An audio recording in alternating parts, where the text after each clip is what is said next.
우리 오늘 말씀 보겠습니다. 요한계시록 우리 1장 1절부터 8절까지 말씀 봅니다. 계시록 1장 1절부터 8절 우리 저와 여러분이 교독하면서 말씀을 읽겠습니다. 다 찾으신 줄 알고 교독합니다. 예수 그리스도의 계시라. 이는 하나님이 그에게 주사 반드시 속히 일어날 일들을 그 종들에게 보이시려고 그의 천사를 그 종 요한에게 보내어 알게 하신 것이라.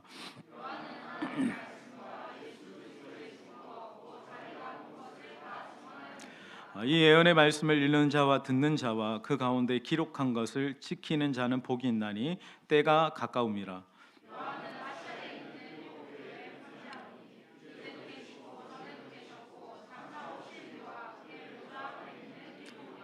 또 충성된 증인으로 죽은 자들 가운데에서 먼저 나시고 땅의 임금들의 머리가 되신 예수 그리스도로 말미암아 은혜와 평강이 너희에게 있기를 원하노라.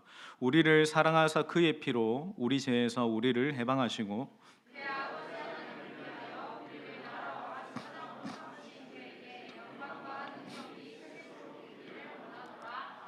볼지어다 그가 구름을 타고 오시리라. 각 사람의 눈이 그를 보겠고 그를 찌른 자들도 볼 것이요 땅에 있는 모든 족속이 그로 말미암아 애곡하리니 그리하리라. 아멘.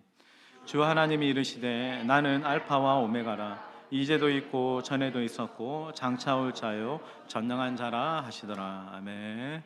우리 한번 자분들에게 축복하겠습니다. 성령 충만하십시오. 우리 인사합니다.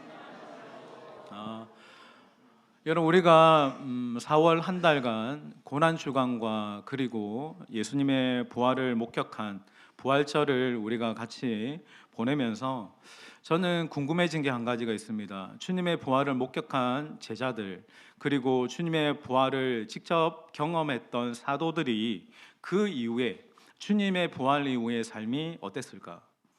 여러분, 그들이 잘 먹고 잘 살았더라라일까?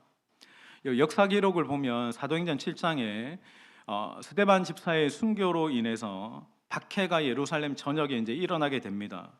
이후에 제자들은 초대교회 성도들도 마찬가지고 뿔뿔이 흩어져서 복음을 전하다가 특별히 예수님의 제자들은 다 순교를 하게 됩니다. 가장 먼저는 세베대의 아들 야고보는 헤롯 아그리빠에 의해서 그의 칼에 의해서 순교를 당하게 되죠. 비슷한 시기에 빌립은 터키에서 성경하다가 붙잡혀서 큰 나무 십자가에 매달린 채 처형을 당하게 됩니다.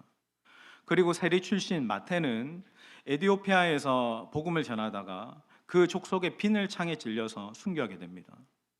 주님을 그토록 사랑했던 베드로, 그 베드로는 로마에서 네로의 황제 네로 시대 때 박해 때 십자가에 거꾸로 매달려서 십자가에 달려 순교를 당하게 됩니다.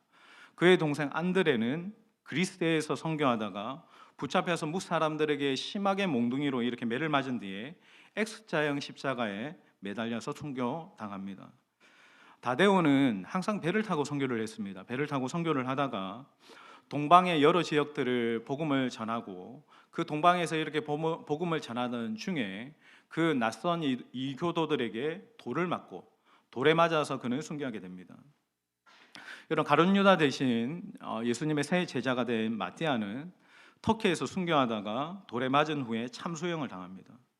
의심 많았던 도마, 그 주님의 부활을 의심했던 그 도마도 인도에까지 가서 선교를 하다가 창에 찔려서 순교를 당하게 됩니다. 여러분, 그리고 마지막으로 사도 요한, 오늘 본문의 저자죠. 요한계시록의 저자인 사도 요한은 도미티안 로마 황제의 엄청난 이 핍박 가운데 그가 기름통에 들어갑니다. 기름통에 담겨지는 고문을 당하다가 그는 반모섬에 이제 유배되었다라고 합니다.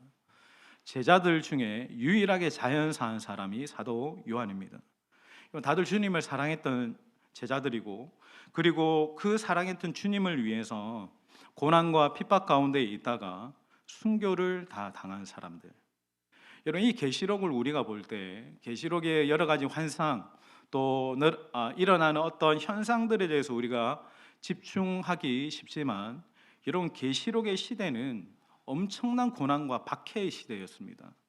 그래서 계시록의 이 배경을 알고 들어가야지 이 계시록의 전체적인 어떤 내용들을 이해하기가 쉽습니다. 주 AD 81년에 이런 로마 제국의 황제가 바뀝니다. 로마 제국의 당시 역대상으로도 최악의 황제라고 이야기할 때 도미티안을 이야기합니다. 도미티안이 이제 황제로 즉위하게 되죠. 여러분 이때 로마는 굉장히 경제적으로 어려운 시기였습니다. 그래서 로마의 사람들이 이 새롭게 즉위한 이 황제에게 바라는 것은 오직 한 가지였습니다.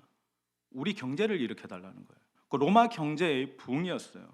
그래서 그가 황제가 되어서 첫 번째 한 것이 뭐냐면 원로원이나 부자들이나 각기 경제계 높은 사람들의 재산을 빼앗아서 가난한 자들에게 이렇게 나누어 주는 일들을 했고, 또 한 가지는 그리스에 다시 그 로마의 신들을 세워서 이 신들의 축복을 받는 것을 만들어서 신당을 만들었습니다.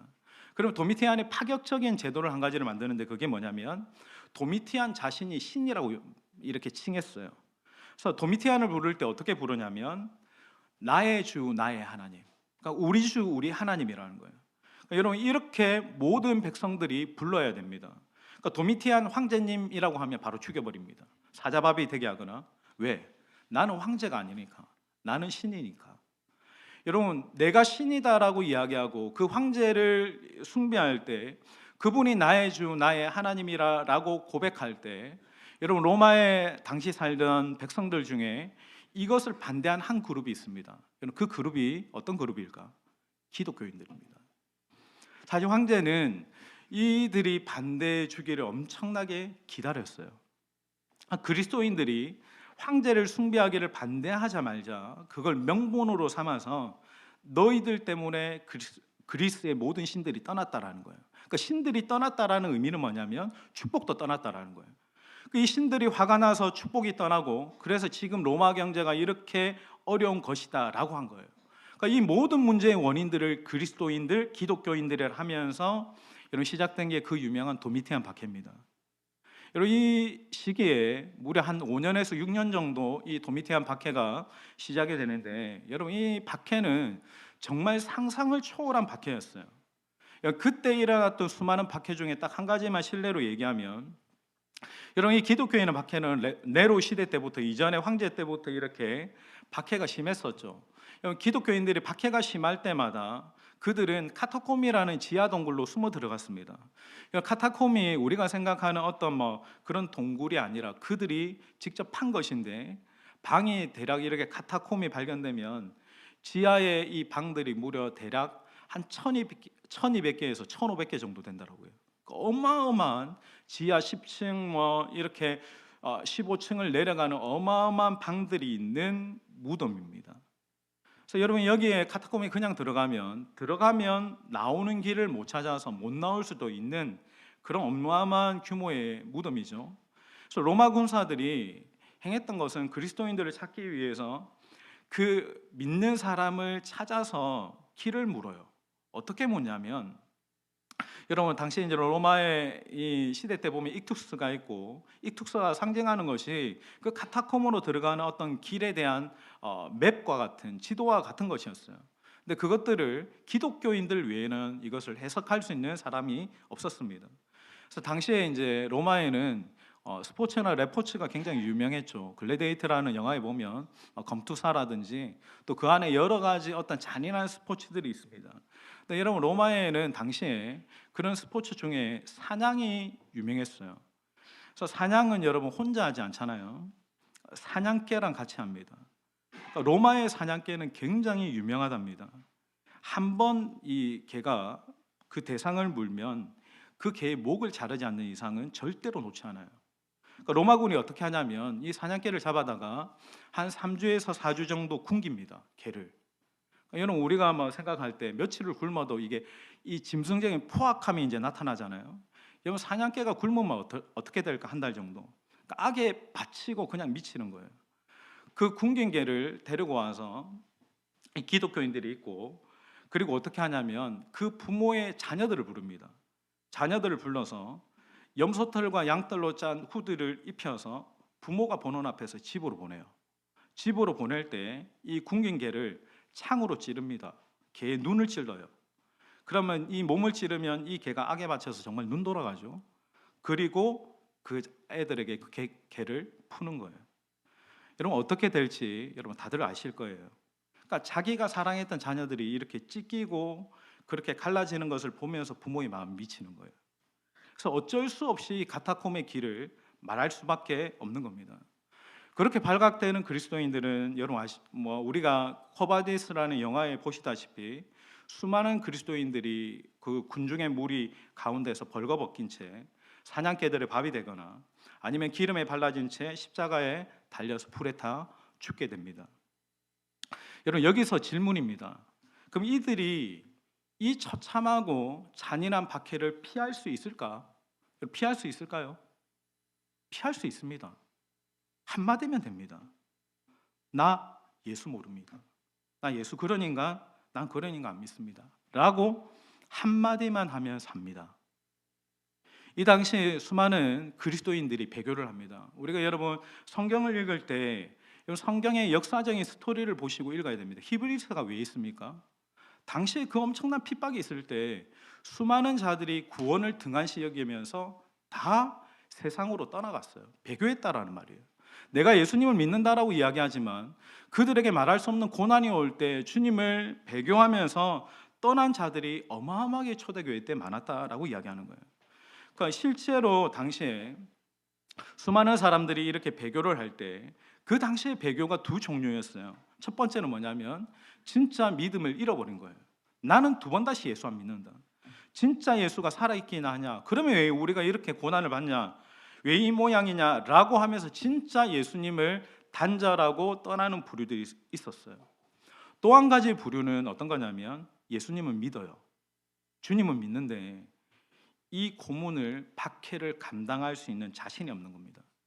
불에 타서 죽거나 맹수에게 물려 죽거나 빨가벗기거나 내 자녀가 나 때문에 사냥감이 된다라는 것은 결코 감당할 수 없는 것이었어요. 그래서 예수님을 믿지만 로마 군인들 앞에서 그렇게 배교하는 사람들이 있었죠. 여러분 우리가 생각해 보면 충분히 그것이 이해가 됩니다. 저희 자녀들이 그렇게 당한다라고 생각하면 여러분 정상적인 부모라면 진짜 눈 돌아가는 거죠. 여러분 한국에도 이와 비슷한 일들이 있었죠. 일제강점기 때나 한국전쟁 때나 그때 수많은 사람들이 배교를 했었다라고 합니다. 여러분 사람이 자신이 감당할 수 없는 고난 앞에서 얼마나 비겁해질 수 있을까? 내가 주님의 길 가기로 그렇게 결심했는데 정말 내가 감당하기 힘든 고난이 닥쳐올 때 흔들리는 것이 여러분 지극히 정상적인 거죠. 도미티안이 이런 말을 했어요. 내 살아생전에 교회와 그리스도인들의 씨를 말려버리겠다. 실제로 이 박해 때 수많은 그리스도인들이 주님을 떠나가고 수천 명 모였던 예루살렘 교회, 이런 수백 명 모였던 이런 초대 교회들이 문을 닫게 되고 완전히 교회가 다 깨어요. 산산조각 나버립니다. 그때 여러분 초대교회의 지도자였던 이 사도 요한도 끓는 가마에 담기는 고문을 당하고 난 뒤에 에베소 바로 옆에 있는 반모섬으로 이렇게 유배를 가는 거죠. 그 유배당한 그 섬에서 사도 요한과 교회에 주님이 직접 오셔서 당신의 말씀을 계시해 주세요. 그 말씀이 요한계시록입니다. 정말 사람이 이렇게 감당할 수 없는 처참한 어떤 극한의 상황, 끔찍한 고난 가운데 있을 때 어떤 생각이 들겠습니까? 정말 예수님 누군가? 내가 예수님을 위해서 죽는 게 맞나? 내가 예수를 위해서 내 가족이 희생되고 나의 자녀가 죽고 나의 부모가 죽고 내 집과 재산이 다 뺏기는데 이게 진짜 맞나 믿는 게? 그런 수많은 번민과 갈등 가운데 있을 때 이 교회와 그리스도인들에게 오셔서 전해주신 주님의 말씀이 요한계시록이라는 거예요. 자, 이 상황을 알고 우리 계시록 1장 1절을 같이 읽겠습니다.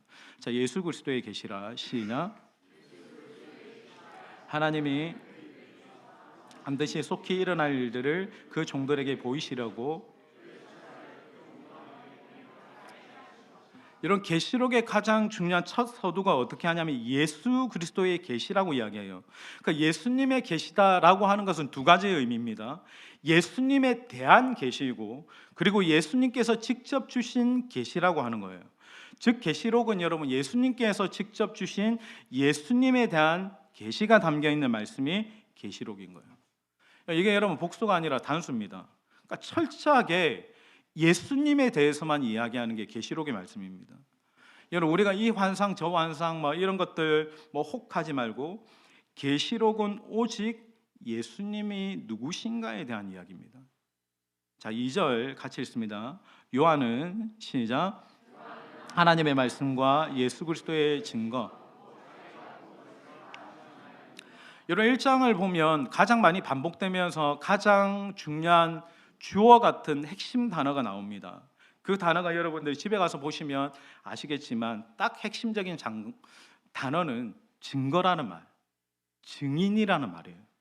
그러니까 여기에 하나님의 말씀과 예수 그리스도의 증거, 곧 자기가 본 것을 증언하였다라고 이야기하죠. 자, 여러분 이것을 이제 이 초대교회의 어떤 그때의 상황에 대입해 보세요. 요한이 지금 엄청나게 고난 가운데 이 초대교회들이 있는데, 이런 핍박과 환난 가운데 있는데 그들의 마음속에 어떤 마음이 있겠습니까? 하나님이 지금 이때에 우리를 도와주시면 얼마나 좋을까? 하나님이 말씀하시길, 계시하시길, 내가 이 로마를 무너뜨려 줄 것이다 라고 하시면 얼마나 좋을까라고 생각했을 겁니다. 그런데 주님이 그들에게 그들의 바람과 소망을 말씀하시는 것이 아니라 요한이 먼저 말하는 게 있어요. 그게 뭐냐면 내가 증언한다라고 이야기합니다. 그럼 여러분, 증언은 누가 하는 겁니까? 증인이 하는 거죠. 증인이 증거를 가지고 분명하게 내가 그걸 봤다, 경험했다라고 하는 것을 말하는 거예요. 그러니까 요한이 분명히 이 초대교회 성도들에게 말하는 것은 내가 본 것, 내가 알고 있는 것만을 분명히 증언하겠다라고 이야기하는 겁니다. 여러분, 증인은 자기가 경험한 것, 그리고 자기가 알고 있는 것, 그 객관적인 사실을 있는 그대로 말하는 것이 증인이에요. 그럼 여러분, 증인에게 가장 큰 죄는 뭘까요? 위증이죠. 그가 분명히 봤어요. 그가 분명히 경험했어요. 그가 분명히 경험하고 알고 본 것을 못 본 척하는 거예요. 그것을 아는데 모른 척하는 겁니다. 여러분, 내 가족이 예수님 안 믿으면 소망이 없다는 거 여러분 다 아시잖아요. 그런데 모른 척하는 거예요. 저 사람이 예수 안 믿으면 지옥 가는 거 분명히 알아요. 그런데 못 본 척하는 거예요. 여러분, 증인은 사람들에게 좋은 인상을 주고 감동을 주는 사람이 아닙니다. 증인은 말 잘하는 사람이 아니에요. 증인은 내가 가장 중요하게 여기는 것, 내가 아는 것, 내가 들은 것, 내가 본 것을 사람들에게 있는 그대로 이야기하는 거예요. 복음을 사실적으로 내가 십자가를 경험했던 그 십자가에 대해서 분명하고 확실하게 말하는 것이 증인입니다. 여러분, 그가 믿고 안 믿고는 그가 결정하는 거예요. 그걸 하나님이 아시는 거예요. 그러나 증인은 내가 분명하게 보았고 경험했고 내가 아는 예수를 그대로 말해야 되는 거예요. 근데 요한은 그가 증인으로 살기 전에 누군가가 충성된 증인으로 사시던 분이 계셨다라고 이렇게 고백합니다. 5절 같이 읽겠습니다. 또, 자, 시작. 5절입니다. 시작.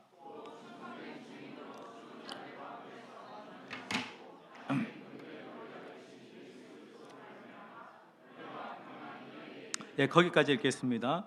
여기 보면 또 충성된 증인으로, 그러니까 요한이 나보다 먼저 충성된 증인으로 사신 분이 계시다라고 이야기하는 거예요. 그분을 소개하는 거예요. 그분이 누구십니까? 죽은 자들 가운데서 먼저 나시고 땅의 모든 임금들의 머리가 되신 예수 그리스도시다.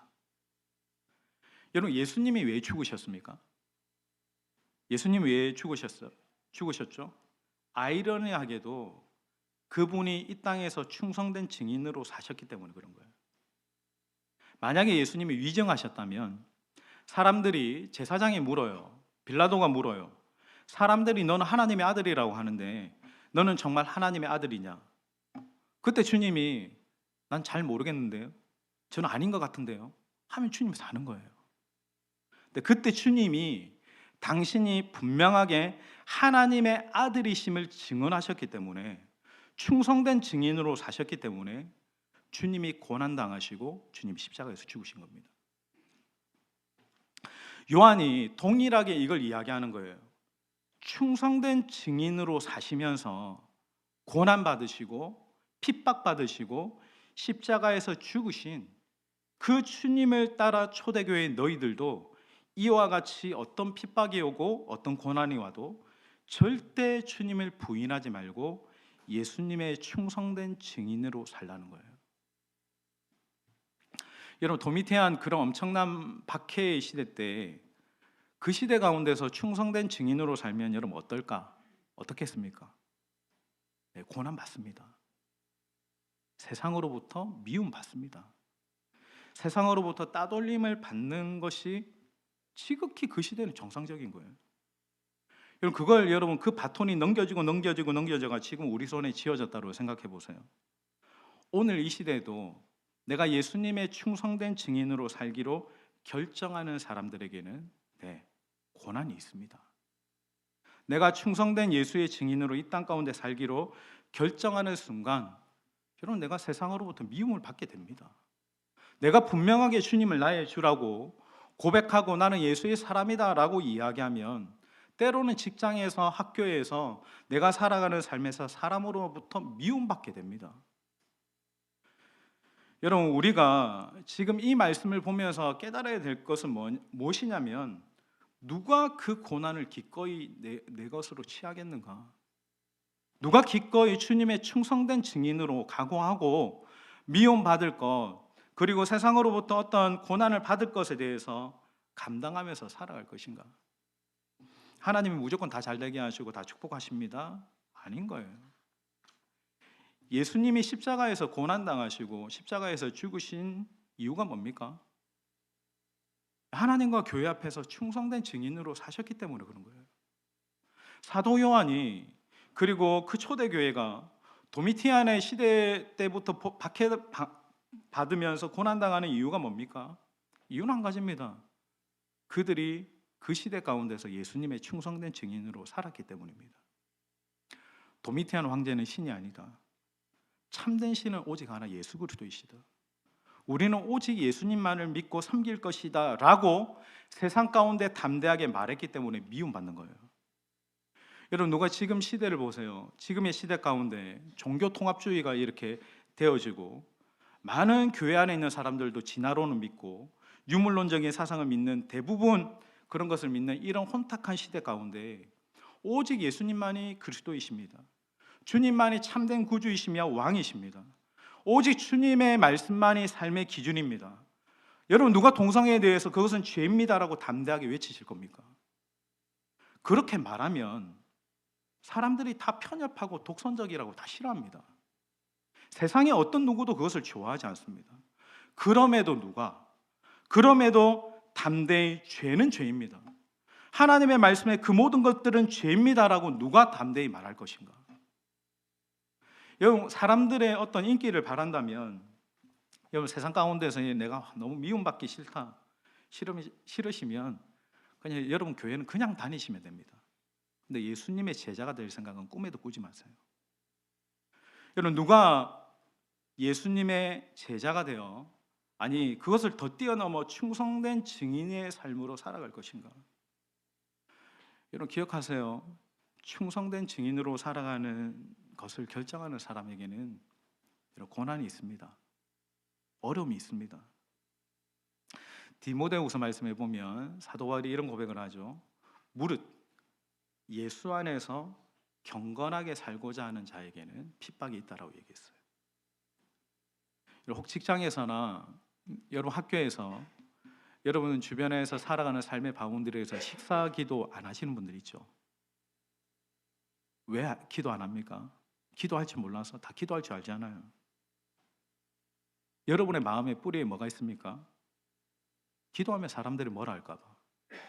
그들의 말이, 그들의 시선이 좀 부담스러운 거예요. 그러니까 여러분 우리는 본능적으로 세상이 우리를 미워할까 봐, 세상으로부터 내가 미움받을까 봐 라는 그 두려움들이 있습니다. 근데 여러분 우리가 세상 가운데서 예수 믿는 거 절대로 부끄러운 거 아니에요. 내가 예수님을 위해서 그런 시선 받고 그런 조롱 받을 수도 있는 거예요. 주님은 세상이 너희를 미워하면 전혀 이상히 여기지 말라고 얘기했어요. 나도 그렇게 세상에서 미움받았다라는 거예요. 여러분 그런 심각한 고난 가운데 있는 성도들에게 주님이 이제 당신을 말씀하시는데 핵심 구절인데 우리 8절 같이 읽겠습니다. 8절. 자, 주 하나님이 이르시되 시작.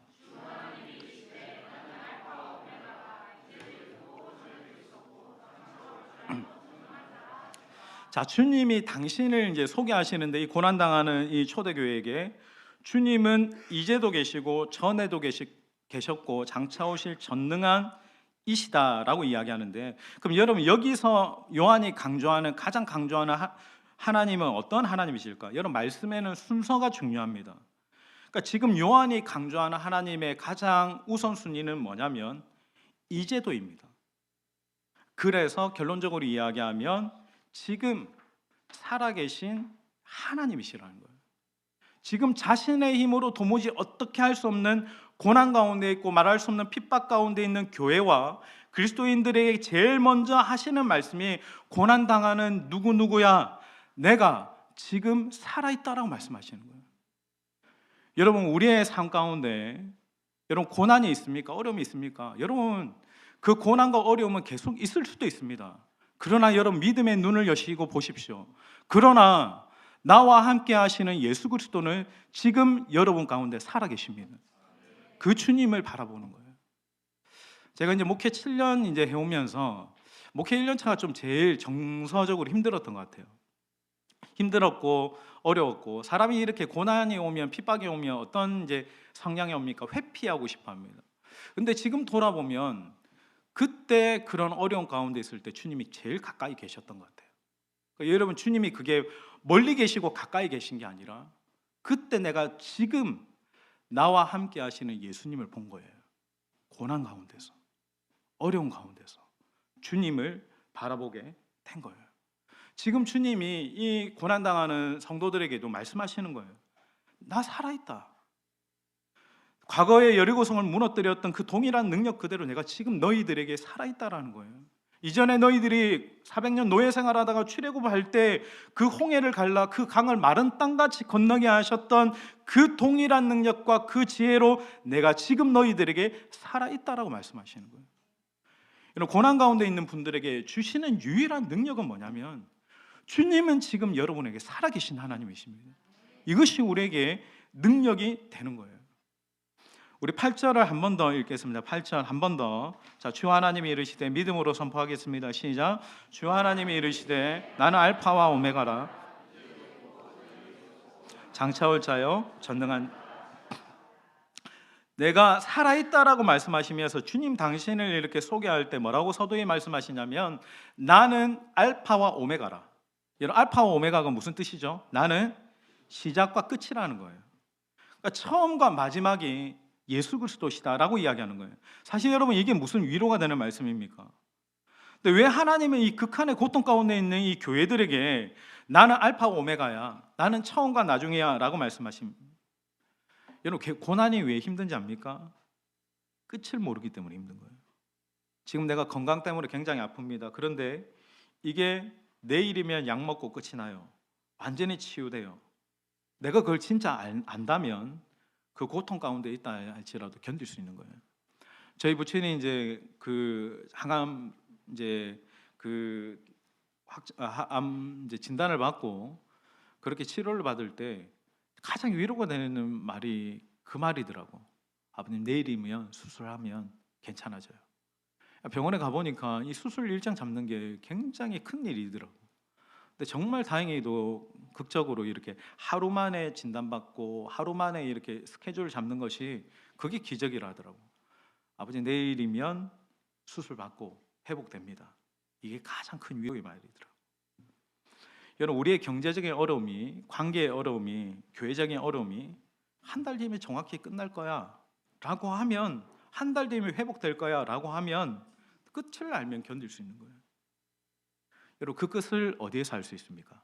주님이 지금 뭘 말씀하시는 거죠? 네가 살아계신 주님 안에 있을 때 그 끝을 알게 된다라는 거예요. 여러분 상황이 아니에요. 내 형편이 아니라 네가 고난 가운데 있을 때 주님이 말씀하시죠. 내가 지금 살아있다. 근데 그 살아있는 주님 안에 있을 때 주님이 우리에게 말씀하시는 것은 너에게 시작이 나에게 있듯이 너의 고난의 끝도 바로 나에게 있다라는 거예요. 주님 안에 있을 때 우리는 놀라운 은혜와 축복을 받게 되는데 그것은 그 고난의 끝을 알게 된다라는 거예요. 여러분 생각해 보세요. 당신이 이렇게 도미티안의 어떤 박해 가운데 있는 성도들에게 자신의 이 고달픔과 수치와 고난을 끝내줄 힘은 마치 누구에게 있는 것처럼 보였겠습니까? 누구한테만 잘 보이면 이 고난을 끝내줄 수 있을 것이다 라고 생각했을까요? 당연히 로마 군인들이죠. 도미티안 황제죠. 근데 주님이 뭐라고 말씀하시냐면 너의 고난의 끝은 도미티안에게 있지 않아. 네가 그들에게 절 한번 한다고 끝나는 게 아니야. 이 고난의 핍박의 끝은 이 로마 군인들에게, 너를 이렇게 죽일 듯이 쳐다보고 있는 이 로마 군인들에게 있는 게 아니야. 그 고난의 끝은 바로 나에게 있다라고 하시는 거예요. 여러분, 예수님이 우리의 인생의 알파와 오메가가 되십니다. 우린 대부분 직장에서 그런 생각들을 하죠. 저 사장님만 날 도와주면 되는데, 저 부장님만 날 도와주면 되는데, 내가 저 직장 상사에게만 내가 잘 보이면 되는데, 학교에서 내가 저 교수님에게만 이렇게 잘 보이면 되는데, 저 교수님이 나를 지금 쫙 도와주면 되는데. 여러분, 아닙니다. 아무나 붙들지 마세요. 나의 알파와 오메가가 저 사장님에게 있다고 생각하지 마세요. 나의 알파와 오메가는 오직 예수 그리스도께 있습니다. 그러니까 나는 오직 주님께만, 주님의 말씀께만 따르겠습니다. 여러분, 이 세상에 우리가 오직 의지할 신은 오직 예수님 외에 다른 신은 없습니다. 내가 주님을 의지하고 내가 주님을 굳게 붙들고 나아갈 때, 지금 내가 당하는 이 고난의 끝이 여기에 있구나라는 것을 깨닫게 되고 그 고난을 견디게 되는 신비한 힘을 예수님이 주시는 겁니다. 지금 오늘도 주님이 여러분에게 말씀하십니다. 내가 너희 시작과 끝이야. 네가 지금 당하는 이해할 수 없는 고난, 네가 지금 당하는 경제적인 어려움, 네가 지금 계속 마음에 신음하고 밤에 잠 못 이루는 그런 모든 관계의 문제와 여러 가지 말 못할 시련의 문제의 끝은 바로 나야. 네가 내 안에 있을 때 나는 너의 알파와 오메가가 되겠다라고 하시는 것입니다. 오늘 여러분 인생 가운데 그 알파와 오메가가 되시는 그 주님을 바라보는 믿음 안에, 그 주님의 십자가만을 의지하는 그 믿음 속에서 이번 한 주, 오늘 하루, 남은 한 주를 고난 가운데서도 승리하는 삶을 살아가는 저와 여러분이 되시길 주님의 이름으로 축원합니다.